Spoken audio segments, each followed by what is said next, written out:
ఆశ అనేది మనిషిని గొప్పవాణ్ణి చేస్తుంది. దురాశ అనేది మనిషిని నీచుణ్ణి చేస్తుంది.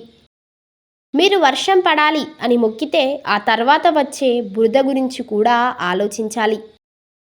ఒక వ్యక్తి ఎప్పుడూ పూర్తి ముక్కుసూటిగా ఉండరాదు. ఎందుకంటే ప్రవాహంలో ముందు కొట్టుకుపోయేవి సూటిగా ఉండే చెట్లే కానీ వంగిపోయిన దర్బలు కాదు. మీకు కావలసిన దానికోసం శ్రమించకుండా పోగొట్టుకున్న దాని గురించి ఏడవటం మూర్ఖత్వం అవుతుంది.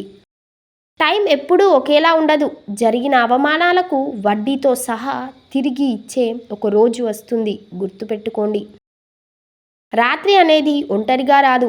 చీకటితో పాటు ఆలోచనలను, ఆవేదనలను తోడుగా తీసుకొస్తుంది.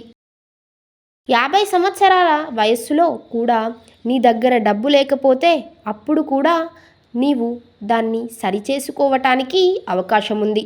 ఎక్కువగా సంపాదించే సామర్థ్యాన్ని వయస్సు ఎప్పుడూ ప్రతిబింబించదు.